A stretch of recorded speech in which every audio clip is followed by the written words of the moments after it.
right, are David. live. We're doing it live. We're doing it live. Sorry, I had to go full throated there. Folks, welcome. Another edition of Amped Up with Cliff Schechter. I am Cliff Schechter. David Schuster is here. He is the more talented one, the Emmy-winning host. Was on MSNBC and CNN and all those places that we no longer watch. We watch sometimes. Exactly. Actually, if you want a larger audience, watch us. Don't watch MSNBC. Yeah, we actually get a bigger audience than both of them. So, maybe telling the truth matters. I don't know. I got this crazy idea that maybe it matters. Well, speaking of the truth, Cliff Schechter. So Politico reported some truth the other day. They got some chats between these young Republicans, and young, there's sort of an asterisk because some of them were as old as 40 years old.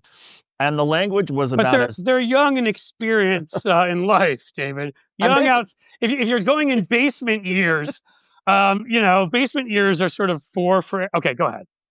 Their chat, which went along the lines of "I love Hitler," and there was all sorts of uses of the N-word for black people. There was jokes about watermelons and monkeys. There was jokes about the gas chambers and the Holocaust. One person said, "I can't wait to see people burn," or "I'm ready to see people burn."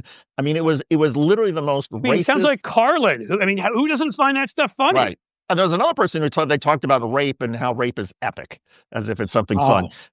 It was the most sexist, racist, misogynistic, anti-Semitic, Nazi-loving stuff I have ever. I mean, and to imagine, and these aren't just like drunken fraternity guys at some awful university. These are Republican leaders. One of them was even a member of the Republican National Committee. So Politico does this huge report. They give an opportunity for these idiots to respond, and most of them are like, no comment. And one of them still works for the Trump administration in the Small Business Administration. No problem whatsoever. And then, of course, never missing an opportunity to make a total jackass of himself is J.D. Vance. Because what does he do? Instead of actually condemning he has the same sort of experiential challenges as them. So I would understand. Yeah. And instead of condemning it, he says, well, there's this guy in Virginia who sent me some nasty texts, and now he might be the next attorney general of Virginia. And at least there are some conservatives who point out, look, just because somebody on the other team says something inappropriate doesn't mean you excuse your team from saying something so inappropriate. So, and that was, I give some respect to, I think it's Senator Mullen from Oklahoma, Markwayne Mullen, because he was asked specifically last night about J.D. Vance. He said, look, no, we don't accept this. And yes, we shouldn't accept it in the Democratic side, but I don't accept it in the Republican Party. He said he talked about a relative who stormed the beaches of Normandy and helped to liberate a concentration camp. And he said, my relative is rolling over in his grave at this kind of language being used, and he saw real Nazism and anti-Semitism, and he says this is not something to joke about. No, I have a great grandfather who we lost, sadly, who was in the Battle of the Bulge. I mean, as we know, just in the middle of winter in the Ardennes, got shot, I think, 3 times because he would get shot and they'd be like, all right, the medics want to take him. He'd be like, nope, I'm staying out here fighting Nazis. Seriously, this is that kind of guy, not like just some made up story. So finally, he had to go in, and it's just like, you fought that, you went through that for these guys. It's, who have lost all sense of history, all purpose, and all it took was, a couple of idiots in the Republican Party and Fox News and the rest of their ecosystem, of incels to push out all this fake garbage about That's what's so amazing to me, because I get, there's a 1%, 2% of the American population, if any population, is going to be, lunatics and racists and bigots and all that. I get that. But when you're talking about a political party, members of a political party, what Politico has done and what these young Republicans have exposed is the moral rot that has become the Republican Party under Trump, enabled by Donald Trump and his sort of coarseness and joking around or whatever he thinks he's doing. That has given the green light to a lot of people to sort of show their true colors, and it is ugly. And, and again, it's what I love about these guys, and love being used as sarcastically as I can. You may think you're a Nazi, Stephen Miller, but they know you're Jewish and they hate you behind closed doors. Winsome Earls, whatever 14 name is, who's running against Abigail Spanberger, the lieutenant governor, who's a lunatic who, thankfully, Abigail Spanberger will likely win that governor's race. She's well ahead of Virginia. Yeah, you may think, oh, I'm a black conservative. They must like me. They hate you.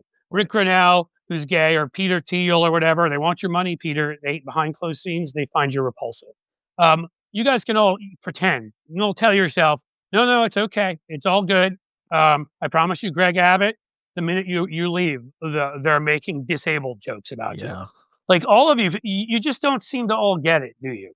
That that when you throw in with a white supremacist party, just because you hate yourself doesn't make them forget who you are. They hate you too. And it's so sad. It's like it's sad. It's pathetic. It's I mean, they've started to show some of it lately because obviously some of the Nazi wing. Why these guys feel emboldened is we've seen through Trump and through other members of this party. I mean, what's the crazy one? I haven't heard from him lately. Is he still around? The lunatic from Arizona. Crazy. Well, there's a few of them. There's Biggs, but not Biggs. The other one is Gozar, whose whole family hates him. He praised a couple of Nazis. I mean, we've seen this. This people can't say this is just limited to Donald Trump. I mean, hell, they were willing to put Scalise in a leadership position, and he attended European white supremacist conferences as recently as 15 to 20 years ago. I'm sure he just had a change of heart. I mean, they hate you. You can kiss their asses and be their butlers all you want. Go get them their water and wash their towels, and they still hate you. So. And it manifests itself, I would say, and some people would say, oh, this is going to be a reach, but it manifests itself in terms of what's going on now with ICE and deportation and immigration, because Donald Trump for years now has labeled anybody who's brown, Latino particularly, as the other, as somebody who's a threat to our society. And so the language has lubricated the oil of dehumanization for the state to come down and grab these people. And it has also enabled ICE agents, I think, when they hear this language over and over, and then when they see this policy, ICE agents don't give a damn about constitutional rights. They can throw the Constitution out the window. If there's somebody who's mean to me or says something to me I don't like, or there's somebody who looks Latino, I can just grab them and put them away. Yeah. And it's like, this isn't what America has become. But that's what fascism always leads to. That's the thing. When there's no accountability, and with no badge covering your face, there's going to be that. Then you're relying on people's either good judgment, goodwill. First of all, they seem to be recruiting purposely from the ranks. Hello, Lefty Gramps. From the ranks of January 6ers, other assorted deplorables, a big basket of them, if you will. So already you've got really bad people, bad human beings, racists, others who are doing this. But then you also have people that, of course, a lot of what you're supposed to take into account in law enforcement, military, those things are temperament. And being that they're recruiting anybody and everybody, giving them huge bonuses because they can't get people to join because most people aren't Nazis. They get people whose temperament is, you disobeyed me, I'm going to point a gun at your face. You disobeyed me, I'm going to ram my car into yours. When you do stuff like that and there's no accountability and they can just do that, as much as they want, whenever they want, that's fascism. Yeah. I mean, that doesn't mean every aspect of our society has become fascist. That is a part of our society that is now out and out fascist. Go ahead. Well, and I would say, I mean, I'll be, and I think we've agreed on this before. I think there are some people within ICE, within the Department of Homeland Security, who legitimately believe in the cause, right? I agree. But the fact of the matter is, every fascist regime has had its willing executioners who are just doing their job. They're just doing what we're supposed to do. It's just following orders. Just following orders. Yeah. Well, there's a word for that, right? So these are people who are enabling criminality. And so anyway. Yeah. Well, let's get Fred in here. We can talk with Fred a little about immigration and many other issues. Excited to have him here. First time having Fred here as a congressional candidate. I mean, this is going to be weird. I have to I don't know. Do I have to be respectful towards Fred now? Well, since he's a congressional candidate, given our past, do we need to make some, dick jokes about, various. As he pops in as you're talking about dick jokes. Sorry, Fred. It's just yeah, you join a long line you of know- candidates who have had to put up with Cliff and I for the last several you know what months. that is? That's a campaign ad right there. There you You know, go. Look, the Oppo's out there, fellas. They're gonna find it eventually. yeah, you know what, Good to see Fred? you again, gentlemen. First of all, Good to see you. former, I don't know what your title was, executive director at the Lincoln Project. I was, No, I don't know what yes. your title was there. That was the last one. I was senior advisor for Veterans Affairs, and then I was the executive director. Okay, and then advisor to Vote Vets, does podcasts in 15 different places. I believe one with the Midas Touch guys. Yeah. I don't know what you're doing to make your schedule work right now. But Fred is one of those people that we're lucky enough that we've gotten on this show. We've talked about a genuine person who is the same guy off camera as he is on, and that is always our goal on this show. We can't always live up to it because sometimes there are people we have to have on because they're important in news and whatever. But I'm so glad you're here, Fred, because we can just talk to you. Congrats on your run for Congress. If you don't know, Fred is running for a swing seat in Missouri. Is it Missouri 2? Missouri 2. Yeah, that's what I thought. St. Louis County out west. And Western City, St. Louis. He's doing that right as those, what's the right? Oh, sons of bitches. That's what I was looking for. Known as the Republican Party, those anti-democratic, congealed piles of cheese in the heat of summer. Okay, I'll stop there. I'm enjoying this. You know what? No, it's usually me doing this. I know. I can just sit back and let you roll, brother. Well, that's the thing. I had to keep it with David. David, like we said, they lubricated the oil of before. And I was like, he's using lubrication as a metaphor for dehumanization and not what Donald Trump probably. Okay, I'll stop. Oh, so for me. So I was like, if David's going to get all big and high and mighty here, I mean, you all need to be reading David's columns because that's what you get there. Hey, Fred, give us some dates. Put some dates that we can circle on the calendar. When's the Democratic April primary? 25th. It's not too cool. Oh, you're not talking the best date. So obviously our primary is August. I want to believe August 5th. Forgive me. My brain is August today. 5th. Okay. Yeah. So we're a very late primary state. Right now, it's a very small group. We have kind of jumped out in front. A lot of folks were thinking about running, and I jumped in, and we had some great conversations. So we've got a pretty good lane. We've had an incredible start. Honestly, it's been humbling how many people. Jesus, like 3,700 individual donors, which is an incredible number for 2 weeks into a campaign. Yeah, in Missouri. Yeah, we've got well over. I'm not going to. I can't say the exact numbers yet, but we're closing on a really big number to announce in just 2 weeks. The energy has been fantastic in the district. Folks who know me, folks who don't know me. My goal was to do a very professional, national scale campaign.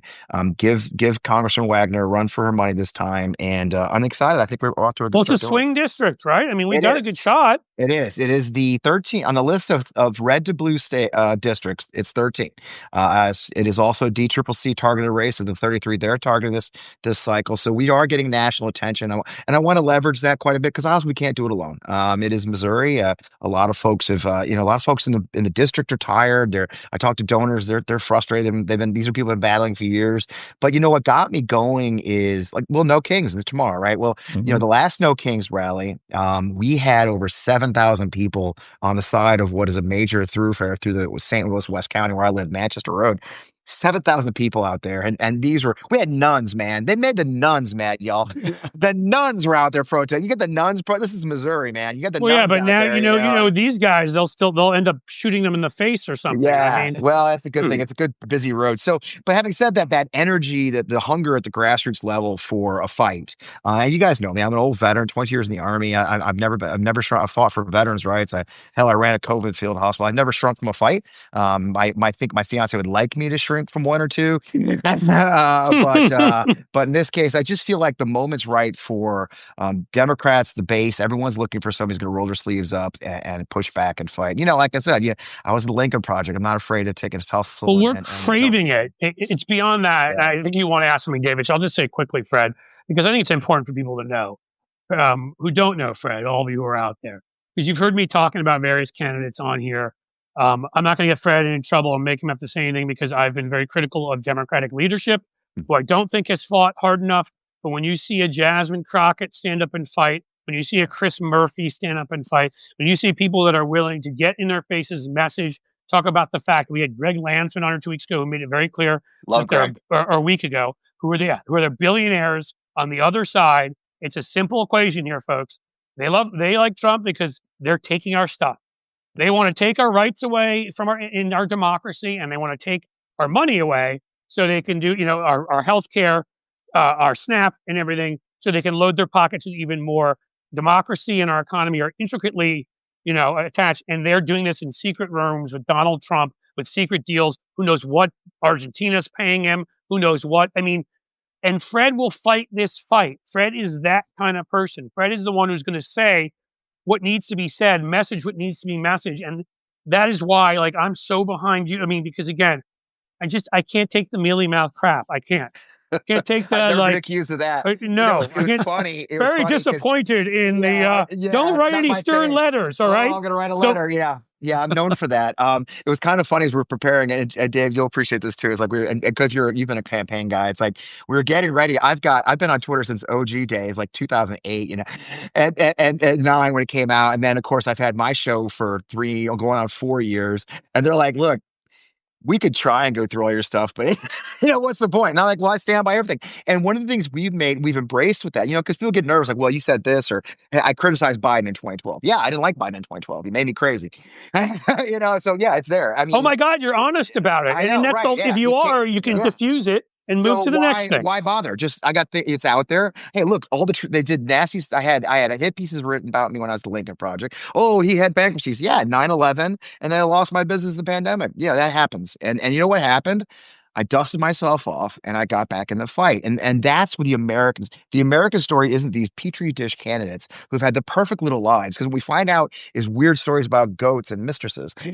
when so You are you know what I'm correct, saying, right? So look, and I am what not I am. always in that, yeah, and Not sometimes And always. any both. Listen, and do both the any of same those thing. involve, you mentioned Congresswoman Wagner, any of those involve her? And in all seriousness, She's an interesting character. Ann Wagner was the head of the Republican Party here in Missouri. She was the ambassador to Luxembourg under George Bush, which is the capital of world banking. She Yep. comes back from Luxembourg, runs for Congress, wins. She's been in office 13 years. She has tripled her net worth. According to Quiver Analytics, she's worth $26 million now, which is an astounding number. According to Quiver Analytics and published, she did $3.6 million in the stock market in I June. was going to say, I'm sure there was no insider trading there at Right. all. She is the head. Look, I'm not going to say that. I'm going to say that she is the Well, no, but subcommittee I can't chairman say of that she the did Financial do it. Services Committee. Yeah. I It's can just, just, I don't mean to cut you off, and I'm saying, I want to be clear. I'm not accusing her of doing it. yeah, I'm saying ludicrous that we have to think that she could or anyone right. else could because they can.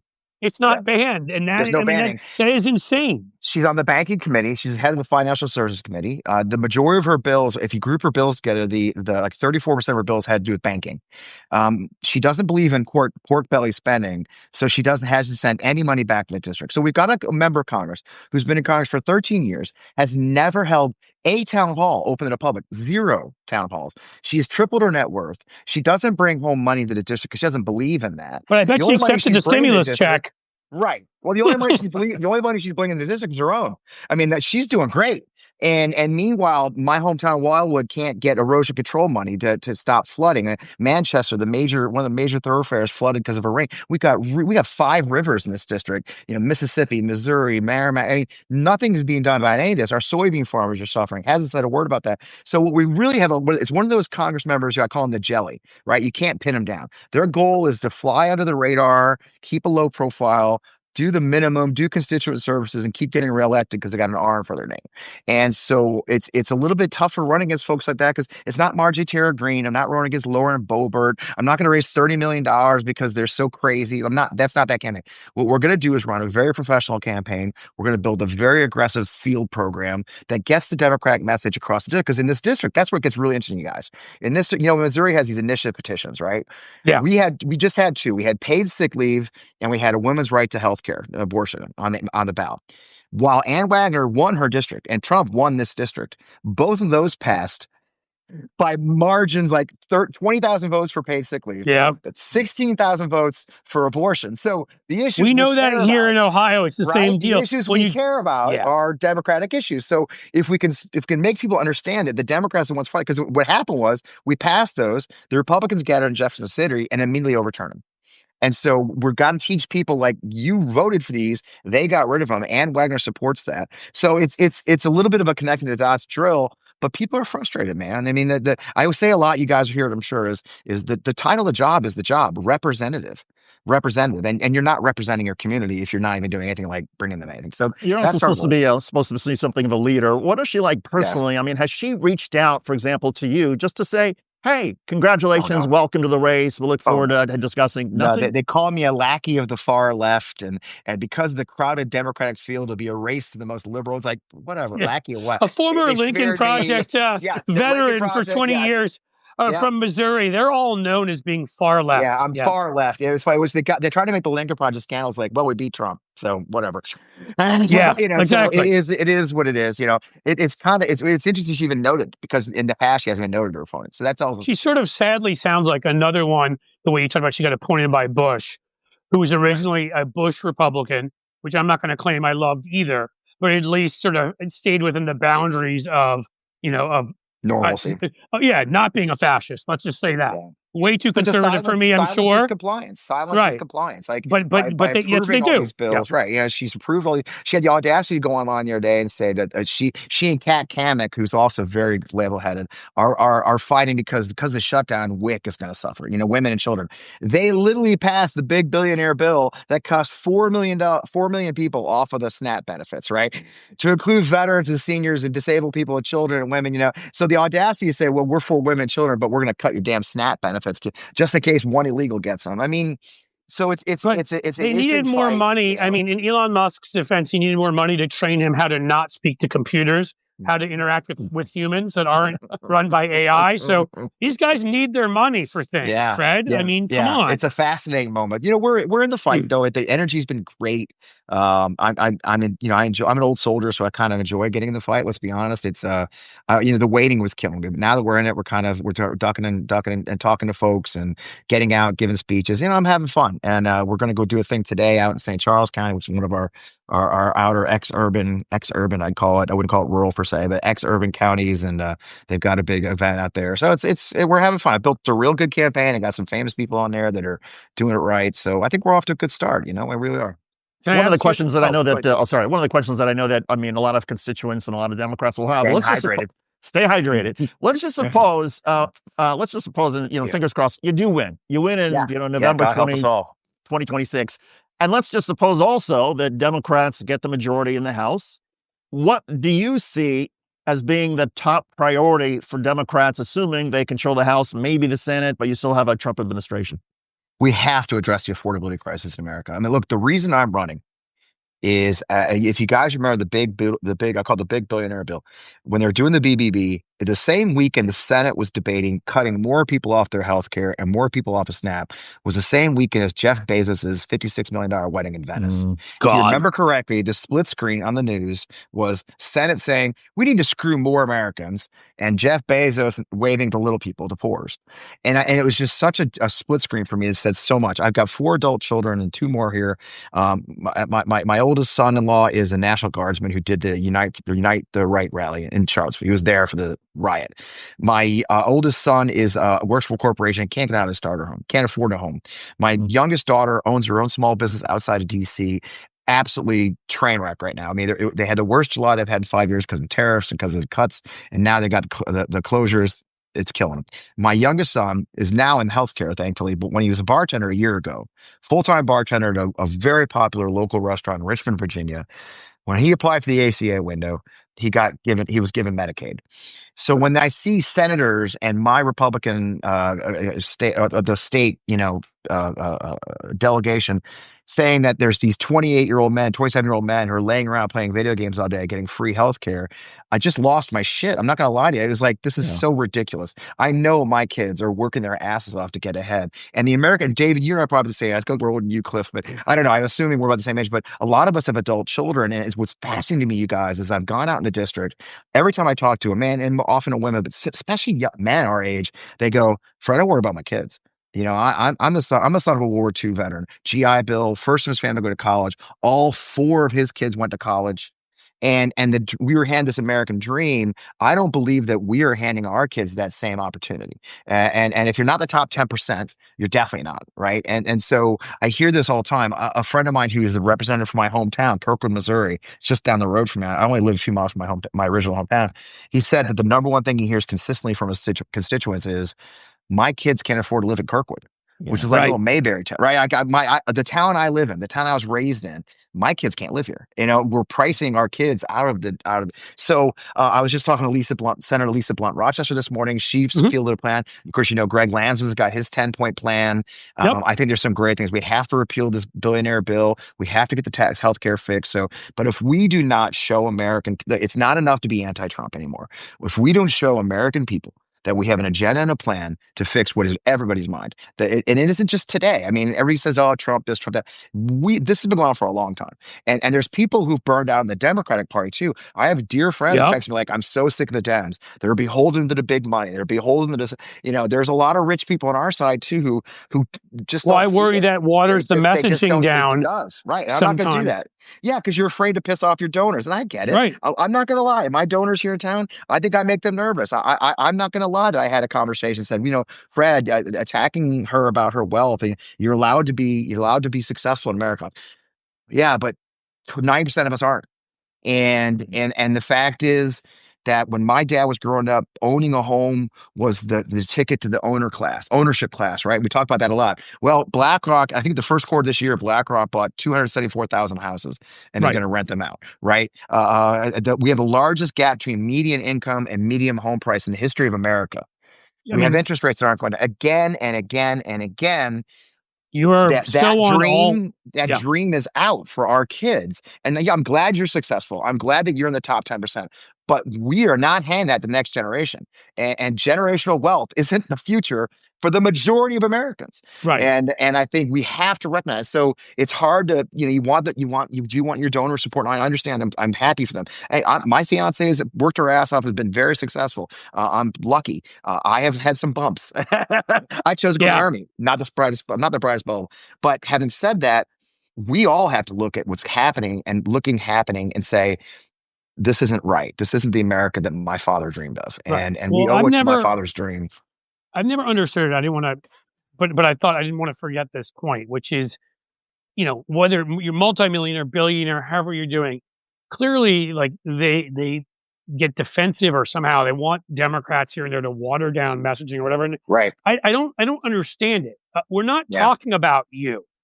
We're not. We're Right. talking about a system of regulated capitalism. We've sat around and watched Right. as Republican administrations, one after the other, has cut massively taxes for the wealthy, has cut massively regulations that stop the creation of huge conglomerates. Oh, sure, investment banks and corporate banks, let them go together. We need, it's not FDR's time anymore. I'm sure that'll work out great. Oh, and some of this Democrats Crypto. signed, by the way, the Telecommunications Act, which Clinton signed, and I'm sure would regret these days. Oh yeah, no problem. Let there be. And now we've got 6 media companies that literally, I don't think they even know what all of their various divisions are, because it was like when Jimmy Kimmel was pushed out, it was like, who did it? Was it ABC? Was it ESPN? Was it Enterprise Rent-A-Car? Was it? I mean, it's like, was it? It's ridiculous. What we're looking at. So you have this monopolistic economy where, of course, they can overcharge. They have no competition.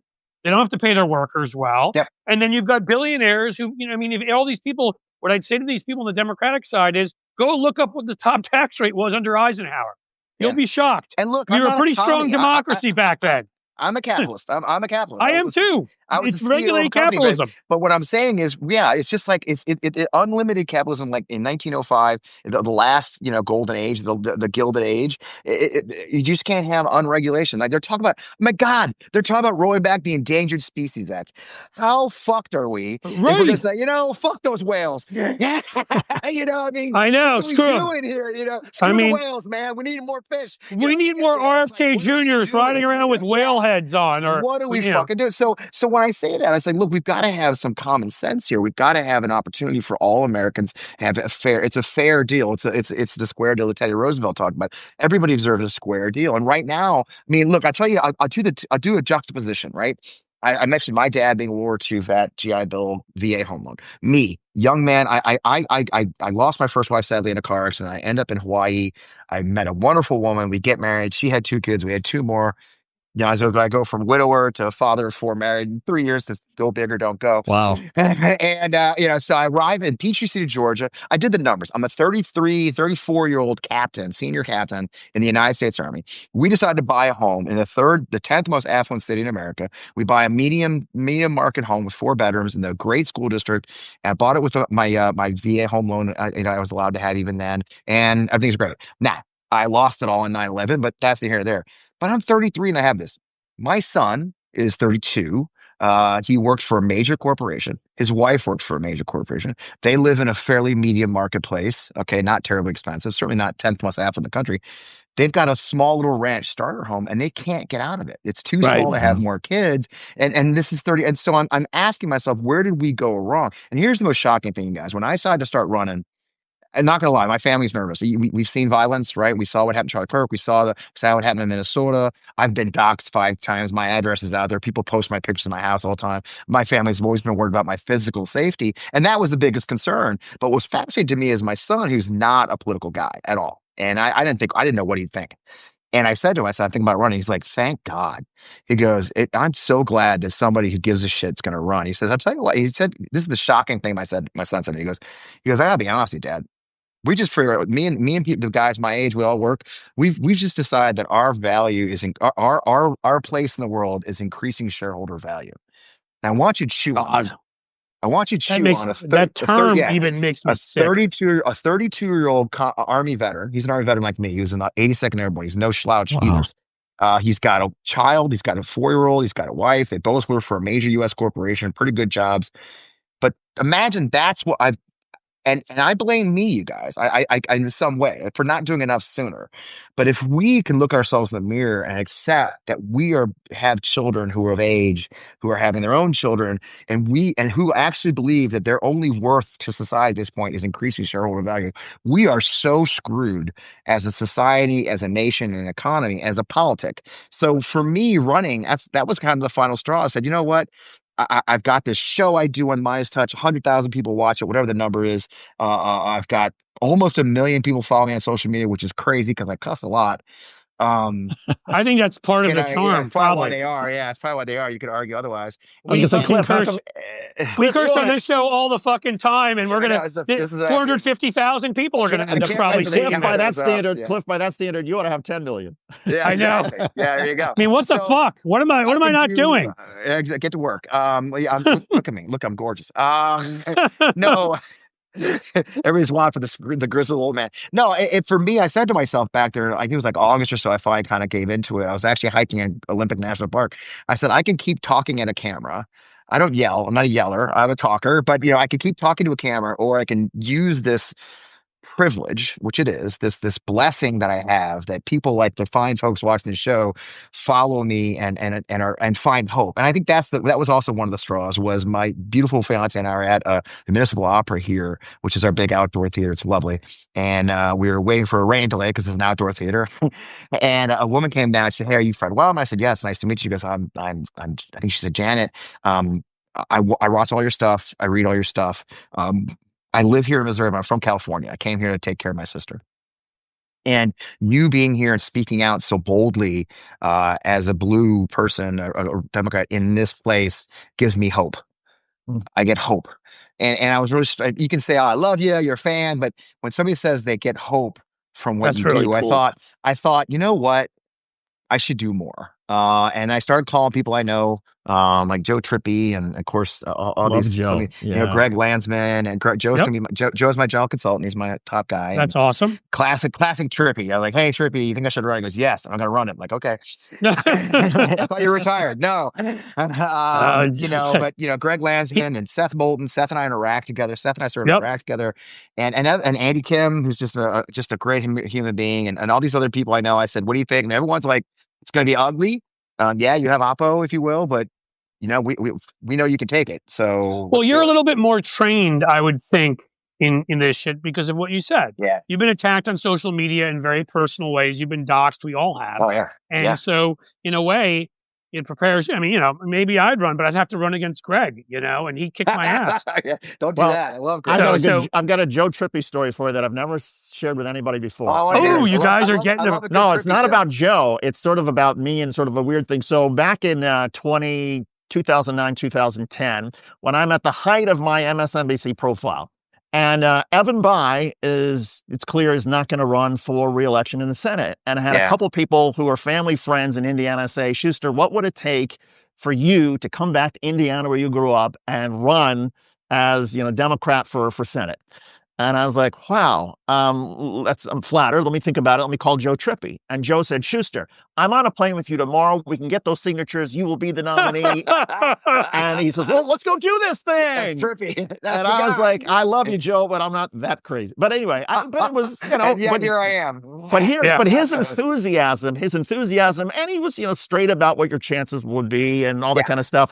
I love Joe, and I did some work with him at MSNBC. He's a great guy, and I it's still just, think he I has mean, an optimism to him that makes him like that reaction. I mean, Right. yeah, I don't know him as well as you two guys, but I've talked to him a few times. I remember we were working on one project together we were consulting on, and he was always great and was always just sort of always enthusiasm. He's a Yeah. decent person. Yes. yeah, There he you is go. such a good He guy. He's hasn't that given kind of any. person too. Yeah. He Same hasn't on the given any. camera as off the Yeah. camera. He hasn't Same given guy. any Absolutely. cynicism. He's not bitter. He doesn't go dirty. He doesn't do dirty tricks. He's just I believe this is the right way. He doesn't try to tell the candidate change his whole we've been laughing a little bit and I probably should do it. We haven't, you sometimes you start a campaign, you gotta do all these policy briefings and get all they're like, bro, you've been talking for like 10 years, right? I know. What are we going to brief you on? It's in there somewhere. Just pull the, oh, Do they okay. just shake your head around and be like, "All right, it's in the right spot"? That's how it is. So what if I haven't gotta got remember it. Schuster? Okay. What if I got Schuster because Bloomington's only a couple hours from here? What if I got Yeah. him to fly back to Cincinnati and we did like, I don't know, a Fred Wellman fundraiser? What do you think about that kind I'm of in for idea? that. I would love that. I was just having a meeting talking about where we're going to do fundraisers. Our national fundraiser starts this week. We are, like I said, we are running a campaign to win. We're running a campaign that is going to be a industrial scale campaign, if you will, to do it right. I've got the best of St. Louis people. Because we have to have local folks. I got Of some course, wonderful you local should. folks. We got Yeah. some, and we're really. I'm doing the work to go visit the Democratic clubs and make sure that because I say to people all the time, like, well, Fred, they're going to vote for you anyway. It's like, no, I don't want votes the minimum. Those are the foot soldiers. Those are the people going to make us win. They're the ones we convert to canvassers. They're the ones we convert to phone banking. I love them to vote, but we need foot soldiers to win this thing. We need people. Hey, look, if the only thing you're comfortable with is stand on the side of the road waving a sign, then goddamn it, I'm going to give you a Wellman sign and put you on the side of the road. Yeah, but I know you're going to also talk to, knowing I bet you're going to, you tell me I'm wrong, but I bet you're going to, first of all, you're absolutely going to go talk to veterans or Republicans.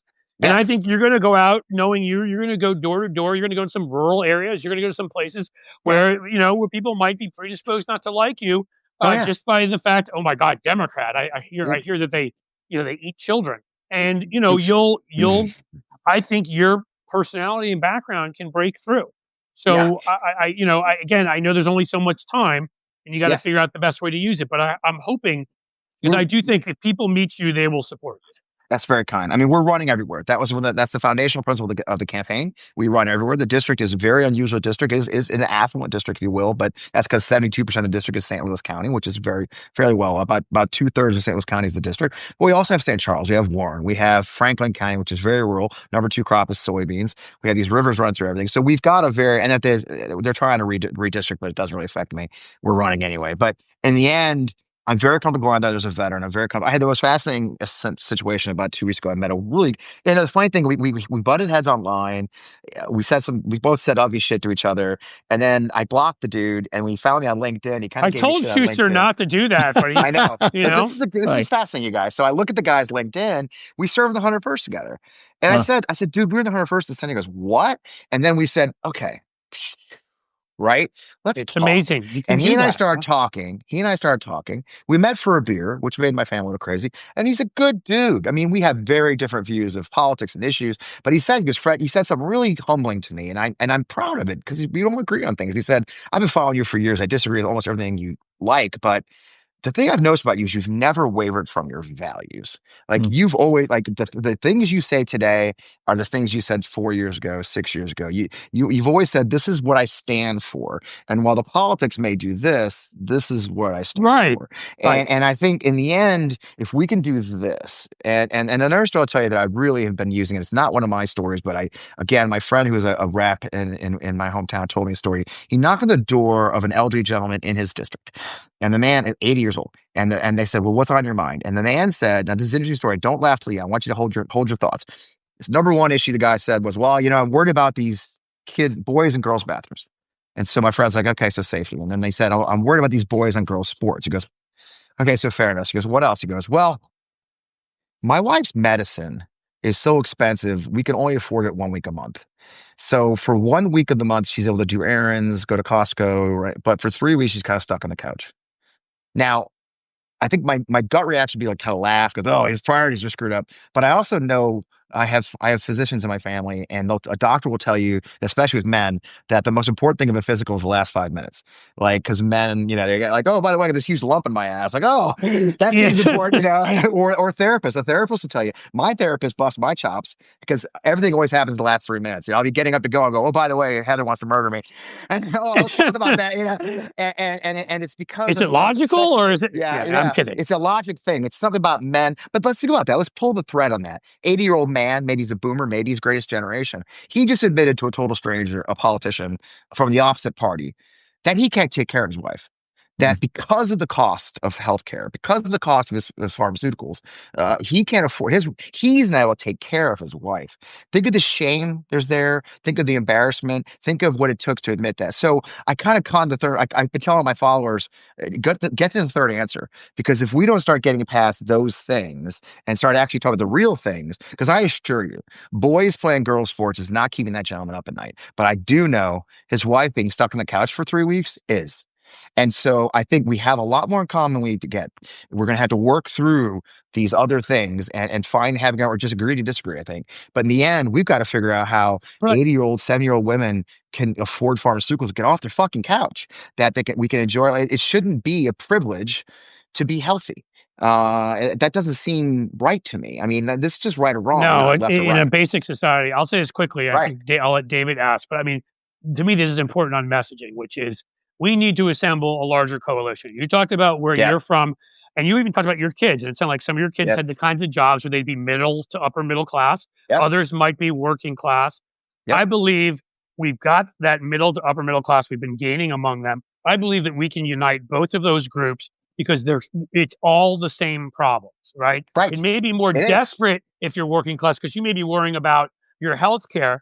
But if you're upper middle class and you're making let's say you're making 200,000 a year or you're whatever, you're sitting there saying, as you were saying earlier, I can't afford to send my kids to college. I Right. can't afford I can't afford childcare. I can't Yep. afford the basic things my parents could afford, and I'm making more money than them. And I Right. do believe this is, and why? Again, because the billionaires, because fuckface there who had a $54 million wedding. See, I should with my curses, but has a $54 million wedding. Could that wedding have been 53 million? So maybe some more people could have health care who are working class. Some more people who are middle or upper middle class could afford childcare.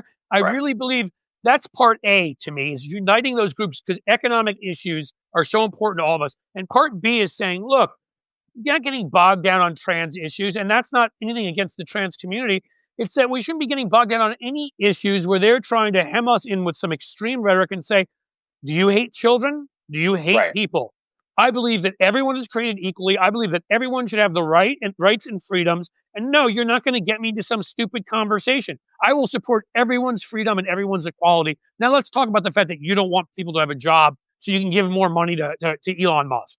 And that is the way that you handle it because we can defend those issues without letting them get it. So that's all we're talking about. Because obviously those issues are only issues that are of the top importance to a smaller percent of the population. And if you're going to put an electoral coalition together, you have to talk to the issues that speak to the largest part of the population. Soybeans. I mean, honestly, all of it. And if all the rivers we have, if we get 1,000-year flood, a rain like they did in Kerrville, Texas, a lot of people are going to die. A lot of products going to be lost here. I mean, we've Yep. got to start doing big things and not fighting over mousetrap. And look, I will never throw I'll never throw anyone under the bus. I'm sorry. You want to fight with me about immigrants, although I'm not having it, because everyone deserves a chance to live a That's happy right. life. Everyone deserves health. We're not doing that. But we are going to talk about how we make lives better for everyone. And you're right. Yeah. I don't talk. You notice I've never said the word middle class, lower class. Okay, because we are different. When you talk the top, I don't know if you saw it last month, guys. I believe the number was the top 10% of wage earners and income in America accounted for 68% of consumer spending last month. Wrap your head around that number. The top 10% spent 68% of the money on consumer spending, which means 90% of Americans were accounting for less than whatever the math is, a big And number, that's not 30 something. sustainable And that's anyhow, not economically. sustainable. That No. means we're not talking, that means middle class people are struggling. And look, I live in a really nice neighborhood. Again, thanks to my fiance. You see it in these nice neighborhoods. The divorce, house goes into foreclosure. Cancer, house, they lose a Yeah. job, husband loses a job, the shame that goes into it. When I was I'll tell the story. Fuck it. Since we're on Substack, I was a young. No, don't worry. Nobody's watching. It's just the Nobody's three of us. watching. Just a It's few just of the us. three of us here. So I joke a lot here that I didn't get into my country club. I won't tell the name, but I hear. But here in Missouri, it's well known. I worked in the country. I was a busboy. I always joke I didn't get into the member entrance, got through the employee entrance, but I was a busboy at 14. And there's wonderful family. Took very good. They were really sick. Their daughters. Oh, I had such a crush on their daughter who was my age. Beautiful, nice girls, go to private schools. And they always took pity on me. I'd get the dad a drink because my brother was the bartender. So I get a drink for the dad and he gave me a tip. Anyway, long story short, I never dated any girls, but they're a nice family, kind of looked down at me as the busboy. Fine. I go to West Point. Years later, talking to my mom. My mom says, "Hey, did you hear what happened to that family?" I said, "No, what?" She goes, "Well, the mom came home with the daughters from school and they pulled up and there's police there. And all of their property was in the front yard of the house because the dad had lost his job and had not paid the bills. And they got foreclosed on and evicted from their home. And the dad came home in the middle of the afternoon to see the police there and killed himself in the yard." Ugh. And These what's are very horrific is that well-off people. these are These are well-off stories. people. Yes. It's the stories you hear. We hear this story. So It's- none of us are immune. None of us are No, immune. I feel that way all the time. One operation that they won't cover, you can be upper Right. middle class, you can be middle, and again, use whatever terms you want. But you can be making a amount of income where you feel you're safe, and suddenly there's one operation, the healthcare company won't cover it. It's experimental, and now you're in debt. Right. So Right. we need to unite all of these folks together around an absolute, in my opinion, economic restructuring.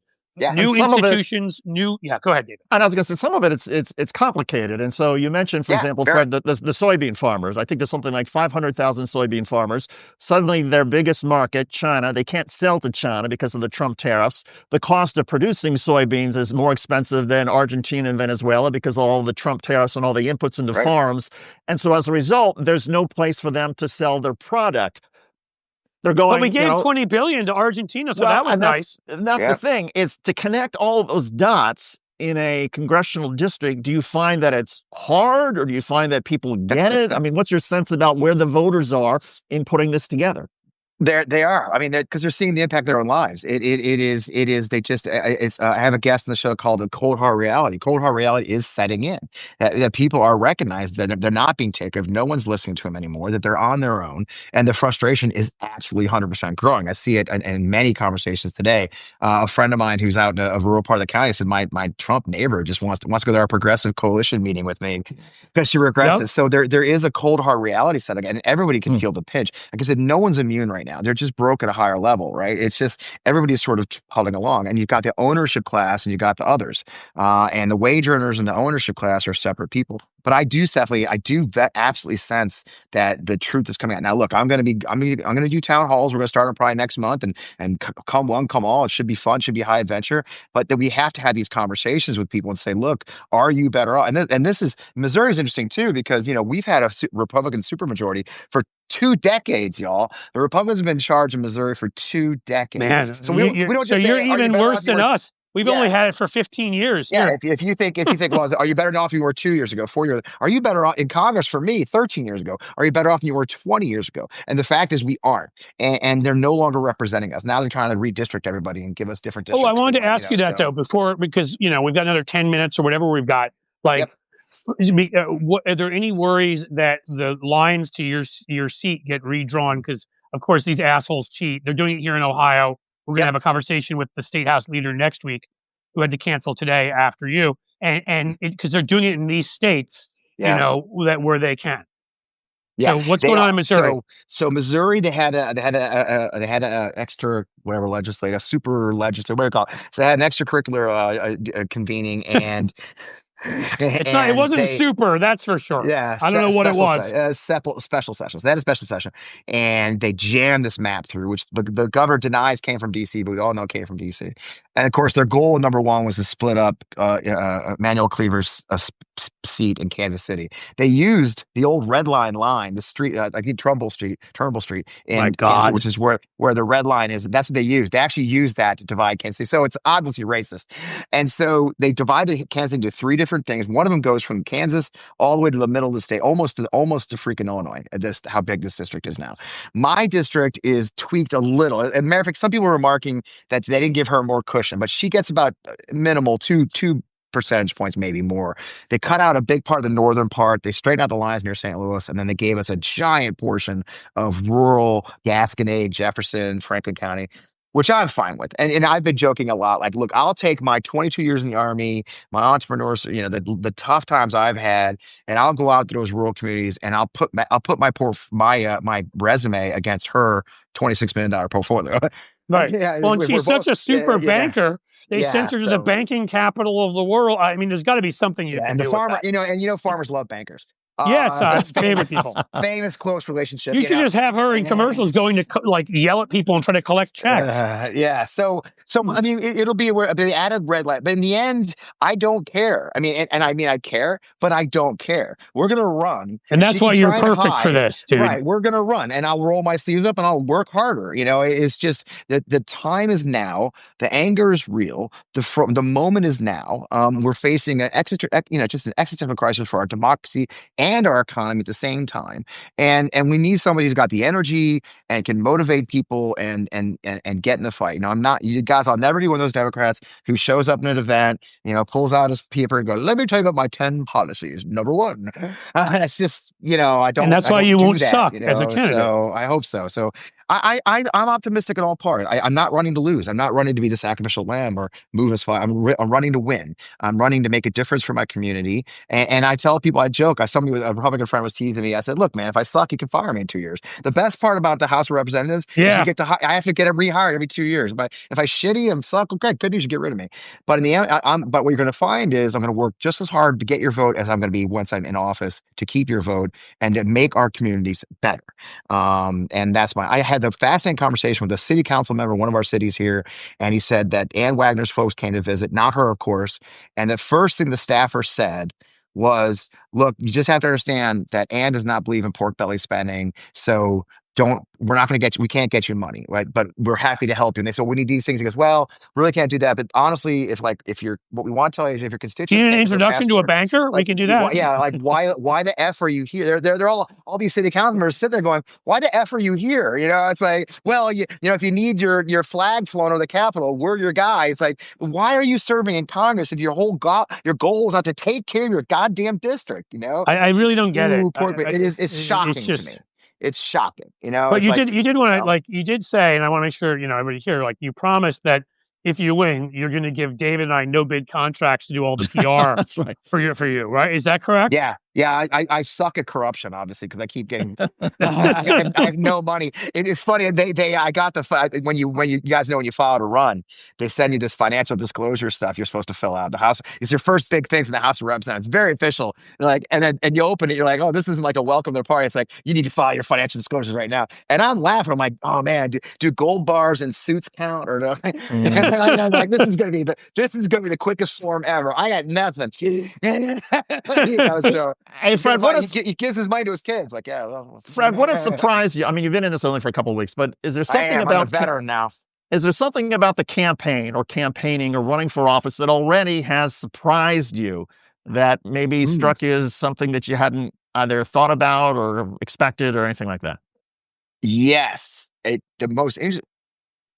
a current thing, and it may be us, but the disconnect between the good people who donate regularly and have good money and are amazing human beings who I love, I'll kiss their ass, they bear it for me. And the rank and file right now, those grassroots people are the ones that are organizing these No Kings Days protests, is shocking. Hmm. There's a disconnect between the traditional donors. These are heavily political people.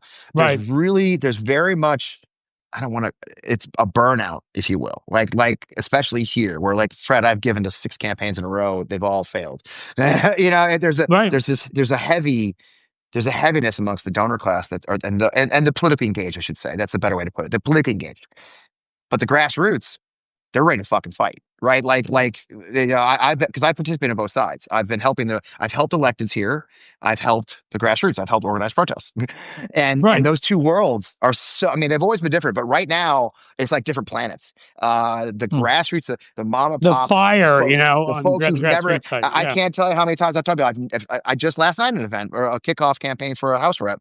She's like, this lady's like, I've never protested in my life, Fred. It's just, I'm not, but I'm out. I've been out for 3 of them now. I'm so excited. Like there's this movement of frustration at the foot level, the foot soldier level, that those who are politically engaged, because there's a burnout going on. People are frustrated.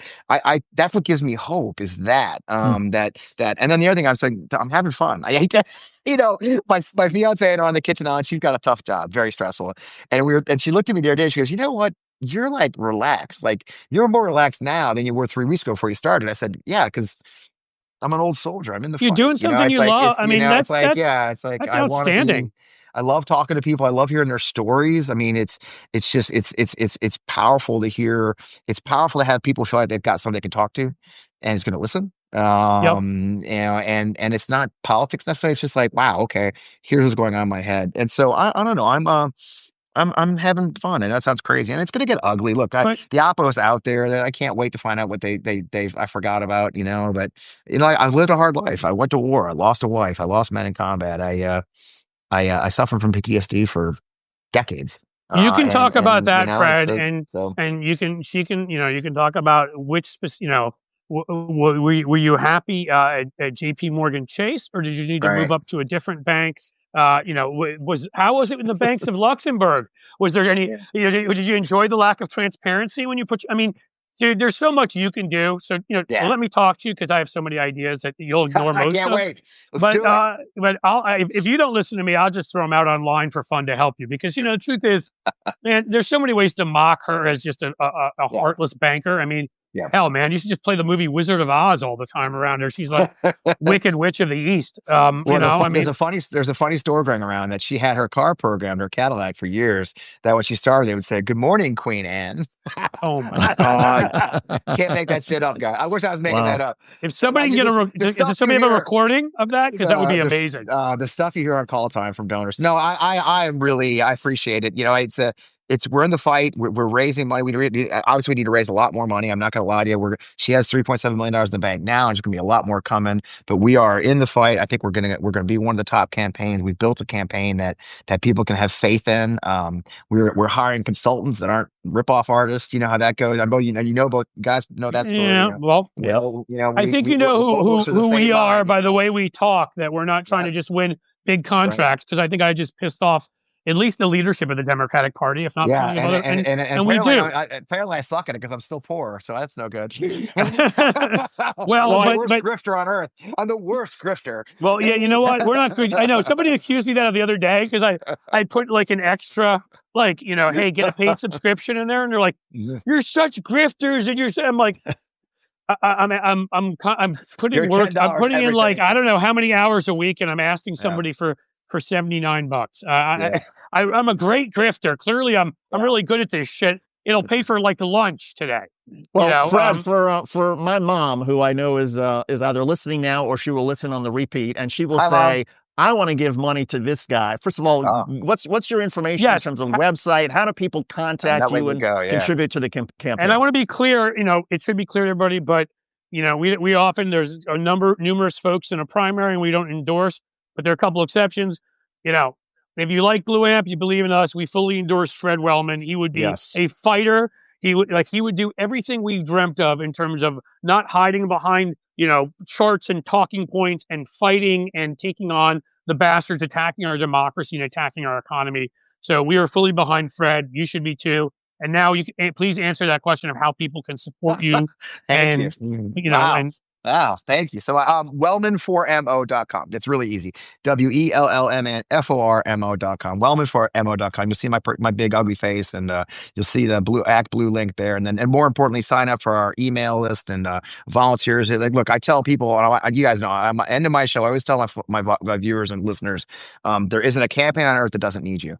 There's not a campaign in your neighborhood that doesn't need you. And if you can't afford money, great. We even $10 is great. But if you can't afford that, then roll up your sleeve. You can definitely your sweat equity, your postcards, your phone banking, standing on the side of a road. We need you as much as we need your money. And so if you're in Missouri, it'd be the privilege of a lifetime to have you join our team as we build it out. We're going to build a big field program. But for now, it's Wellman4mo. If you know politics, early money is good money because it kind of gets you on the radar of the big groups. Guys, the way it works is the press. DCCC race. It comes down to that. Thankfully, we're making corporate media less important with stuff like this here. Yeah. But the fact is they still control a whole lot of the narrative. And if Fred has early money, somebody who's been in this business forever, I can tell you, he'll be covered in a way where he'll be considered legitimate and serious. It will affect mainstream media coverage overall. So we need to get him money now. And Fred, which is why I'll just say, I'm going to donate when we're done here. So, and I'll say, Fred, look, regardless of what happens in the campaign, and we're all pulling for you, it takes incredible courage to put yourself out there and to tell your story, your life story. And you've been through a lot of ups and a lot of downs, and to put it all out there, I'm so inspired by your humanity and your decency and your willingness to say, hey, it's my time to fight. And I hope everybody joins you, and good luck. We'll be pulling for you and doing whatever we can. Man, it means the world to me, guys. Thank you so much. We'll be doing every fight's worth it. No, thank you. I really appreciate it. It's very humbling. No, we'll be out there fighting for you, doing what we can, and just absolutely, as long as we haven't driven you to the point where you never want to join us again because you're like, why does that asshole keep making jokes? Dip jokes. Exactly. My jam. This is my jam, fellas. I'd rather hang out with you guys. I would like to have you on call time. I'm getting on call time. There you go. Every candidate I've ever had wanted to do that. So we're good. I can talk more. No. Yeah, let's talk for another hour. Aiden's over here like, no, you got to call time. I know. Well, let's get you. Hopefully, we raised you some money. I'm certainly hoping so. And let's get you back on here as soon as possible. Again, like I'm not saying, but do your campaign, raise your money. But a month or two down the road, let's get you back on here, see where you are. And try to, get people behind you. I think your voice and voices like yours, what they end up doing is they end up affecting everybody else the Overton window moves and people are like, I can say that. I can step up and fight. I don't have to worry that every donor, Democratic Party is going to freak out. And we need you helping push that. So thank you so much. Thank you, guys. Man, pleasure seeing you, David, as always. Good seeing you guys. All the best, Fred. Cliff, you're the man, my friend. Great show. I'm just a man doing his best. I'm just a man standing before two other men saying, will you? I'm just kidding. You guys are awesome. Thank you for being here. All right. Take care, everybody. That's the end of Amped Up. Have a great day. And we'll get this out to you later. We'll get you the write-up and the video. So thanks for being here. Another fun edition. Thanks to our audience. And think of subscribing, blueamp.co. Think of going and giving to Fred Wellman. Let's go kick some fascist ass. As the sun sets slowly in the west, my friends, I bid you a fond farewell. Take care. If I can get that right.